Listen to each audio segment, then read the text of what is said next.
Hi everyone, I am Jayshree Mundra and I hope you all are doing well. So आज हम लोग पढ़ने वाले हैं different methods of separation of substances. Chapter हम लोगों ने ऑलरेडी स्टार्ट कर दिया है and introduction video already up हो चुकी है। अगर आपने नहीं देखी है सो अभी वीडियो पॉज करके चैनल के प्लेलिस्ट में जाकर के देख सकते हो सेपरेशन ऑफ सब्सटेंसेस में। चलो, सो आज हम लोग पढ़ने वाले हैं मेथड्स ऑफ सेपरेशन। डिफरेंट बहुत सारे मेथड्स है सेपरेशन के, डिपेंड करता है कि क्या क्या सब्सटेंसेस है, right. That is something which decides the method that we opt for. Okay, so that is what we are going to discuss and I hope कि आप ये वीडियो देख रहे हो, सो आप नोटबुक बुक एंड पेन लेकर के बैठे हो, जिससे कि आप थ्योरी फॉलो करते जाओ वीडियो देखते देखते एंड नोट्स भी बनाते जाओ। क्योंकि नोट्स मैं शेयर नहीं करती हूँ बिकॉज अपने नोट्स खुद बनाने चाहिए, बिकॉज वो आपको पढ़ना है, right. So you should be understanding. आप कलरफुल बनाओ, जैसा मर्जी वैसा बनाओ, बट आपको समझ में आनी चाहिए आपने बनाया है। तो जब आप बना रहे हो नोट्स तब आपकी पढ़ाई हो रही है एक बार, जब आप उसको पढ़ रहे हो दूसरी बार पढ़ाई हो रही है, राइट। लेकिन जब आप प्रोवाइडेड नोट्स लेते हो तो सबसे पहले तो वो नोट्स आपको समझना रहता है एंड अपने हिसाब से मॉडिफाई करना रहता है, फिर पढ़ने की बारी आती है। सो नोट्स बनाना आपने ज़रूर, कहीं पे भी कोई भी हेल्प चाहिए, कुछ नहीं समझ में आ रहा हो, कमेंट बॉक्स में थ्रू मुझसे पूछ सकते हो, इंस्टाग्राम पे भी मुझसे कनेक्ट कर सकते हो @me Jayshree Mundra. All right, so start करते फर्स्ट मेथड से, दैट इज़ हैंड पिकिंग। नाम से ही हम लोग समझ सकते हैं कि इसका मतलब क्या है, राइट। हैंड का मतलब क्या होता है? हाथ। पिकिंग का मतलब उठाना। हैंड पिकिंग मीन्स हाथ से सेपरेट करना। Okay, now hand picking is used for separating slightly larger sized impurities like the pieces of dirt, stones and husk from wheat, rice or pulses. घरों में आपने देखा ही होगा यूजुअली जो चावल वगैरह होते हैं, चावल या दाल बनाने से पहले कभी कभी हम लोग प्लेट में ऐसे अलग नहीं करते चावल में से स्टोन्स वगैरह, right? So that is what? That is the method of separation of substances by hand picking, right? So ये जो पढ़ रहे चीज़ें ये आप अपने आसपास ऑब्जर्व करोगे. Science is what? This is science, right? So this becomes very easy to understand as well. Okay. So hand picking, wheat, आटा जो होता है जब उसको पिसवाते नहीं है, गेहूँ जो होल फॉर्म में रहता है, वीट, उसे भी हम लोग हैंड पिकिंग से उसमें से अगर कोई कंकड़ पत्थर जो भी है वो हटा सकते हैं, राइट। क्योंकि the quantity of such impurities is usually not very large, right. ज्वार, रागी, आटा, दाल, चावल, इन सब में से, आटा नहीं वीट, गेहूँ, इन सब में से इम्प्योरिटीज़ डर्ट वगैरह जो है वो हम लोग हाथ से ही हटा देते हैं। कुछ कुछ इम्प्योरिटीज़ होती है जब थोड़े क्वांटिटी में, right. So this is one method of separation, क्योंकि we are separating impurities from the food items. Another method which we are going to talk about, that is threshing. Now what is threshing? The process that is used to separate grain from stalks etc is called threshing.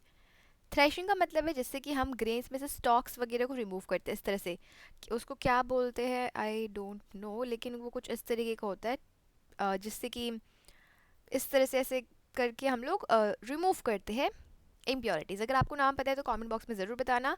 Yellowish या golden colour का होता है, right. तो उसमें पहले डाल देते हैं एंड फिर we keep it tilted and the impurities gets removed, right. So in this process the stalks are beaten to free the grain seeds. So उसको बीट करके इस तरह से बीटन, एंड इससे क्या होता है जो ग्रेन के सीड्स है वो उसमें से इम्प्योरिटीज़ जो है, मतलब ग्रेन सीड्स जो है वो खुल जाता है, right. Now winnowing, winnowing is used to separate, okay, winnowing is used to separate lighter and heavier components of a mixture. So winnowing कब यूज़ करते हैं? देखो किसी किसी सब्सटेंस में, जैसे कि गेहूं की अगर बात की जाए तो उसमें थोड़ा सा हस्क भी रहता है, राइट, जो कि बहुत ही लाइट इन वेट होता है। सो उसको हम लोग कैसे सेपरेट कर सकते हैं? विनोइंग से। जब आप इस तरह से चलनी से झाड़ते हो या फिर आपके पास चलनी या फिर इस तरह का कोई आइटम नहीं भी हो तो प्लेट से भी हम लोग यूजुअली ऐसा यूज़ कर सकते हैं। सो जब इसको झाड़ते हैं सो हैवियर आइटम जो है वो एक तरफ सेपरेट हो जाता है, जो लाइटर आइटम है that get separated. So that is known as winnowing. Example, separating husk from grain with the help of air. So जो हवे की मतलब जो भी डस्ट पार्टिकल्स या फिर जो भी लाइटर इम्प्योरिटीज़ है वो जो है एयर में, मतलब वो गिर जाता है, ठीक है। एंड जो हैवी कंपोनेंट है दैट स्टेज। सो जो हस्क है वो रह जाता, हस्क जो है वो सेपरेट हो जाता है क्योंकि हस्क जो है वो बहुत ही लाइट वेट होता है, ग्रेन जो है वो रह जाता है। Well I hope that is clear.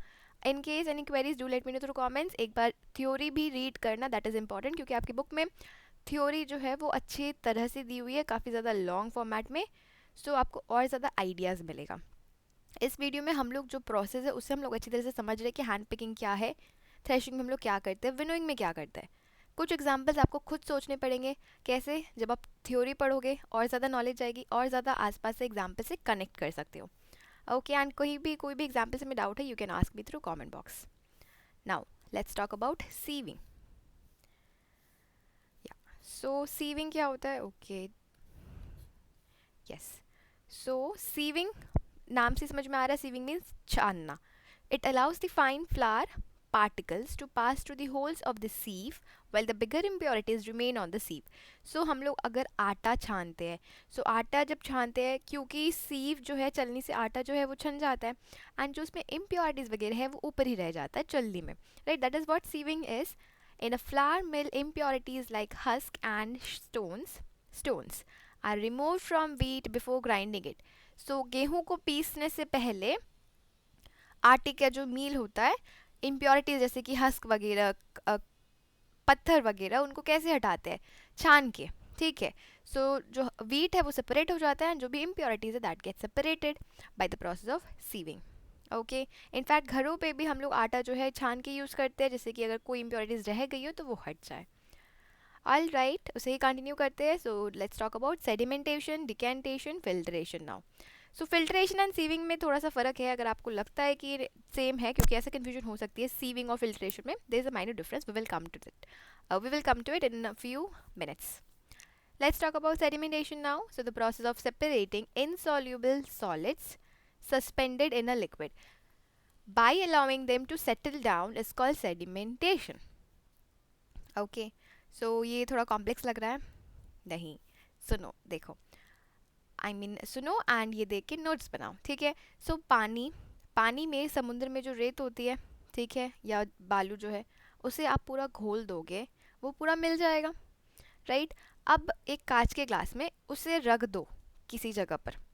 कुछ टाइम बाद आप देखोगे जो रेत है वो नीचे सेटल हो गया, जो बालू, रेत, मिट्टी जो भी बोलते हो, वो नीचे सेटल हो गया है, पानी जो है वो ऊपर ही रह गया. That is known as sedimentation. The बालू और द रेत, इट गेट्स सेडिमेंट. सो ये हो गया प्रोसेस. देखो क्या लिखा है अब यहाँ पर, इससे कनेक्ट करते हैं. Process of separating insoluble solids suspended in a liquid. Insoluble means, insoluble का मतलब जो सॉल्युबल नहीं हो. सॉल्युबल मीन्स जो घुले नहीं, सॉल्युबल मीन्स जो घुल जाए, इनसॉल्युबल जो नहीं घुले. जैसे कि अगर चीनी पानी आप मिलाओगे, ठीक है, सो चीनी क्या है? वाटर सॉल्युबल है. चीनी पानी में पूरी तरह से घुल जाएगा, फिर आप उसे रख दोगे, सोचोगे चीनी वापस नीचे हो जाएगा सेटल, पानी रह जाएगा, ऐसा होगा? नहीं. क्यों नहीं होगा? क्योंकि वो सॉल्युबल सॉलिड है. लेकिन बालू या फिर मिट्टी अगर आप पानी में घोलोगे, क्या वो मिक्स्ड सेडिमेंट हो सकता है? यस. कुछ देर बाद आप ऑब्जर्व करना, नीचे सेटल हो जाएगा. इसका मतलब ये इनसॉल्युबल सॉलिड है, right? Suspended in a liquid means जो लिक्विड में मिक्स्ड है, सस्पेंडेड है. By allowing them to settle down means उसे ऐसे ही आप थोड़ी देर के लिए रहने दो. पानी अलग, जो भी मिट्टी हो, ये तो एक एग्जाम्पल है, और भी काफ़ी सारे इनसॉल्युबल सॉलिड्स है, वो अलग हो जाएगा. डिकेंटेशन क्या होती है? The process of pouring out the clear upper liquid without disturbing the sediments is called decantation. So sediments क्या हुआ? जो एग्जाम्पल हम लोग लिए थे, बालू में पानी और मिक्स हो जाना, उसी एग्जाम्पल को कंटिन्यू करते हैं. सो जो बालू है वो क्या है? सेडिमेंट जो सेटल हो गया है.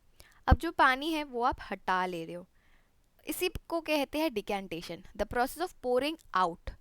पोरिंग आपने सर्फ के एड में, टीवी में सुना ही होगा, right? So pouring in means डालना, पोरिंग आउट मीन्स आप जब निकाल रहे हो. सो वही क्लियर अपर लिक्विड जब आप निकाल लेते हो, दैट प्रोसेस सेडिमेंट को डिस्टर्ब किए बिना, अदरवाइज वापस वाटर इम्प्योर हो जाएगा. So when you pour out the clear liquid, the process is called decantation. So sedimentation and decantation जो है वो इंटरकनेक्टेड है.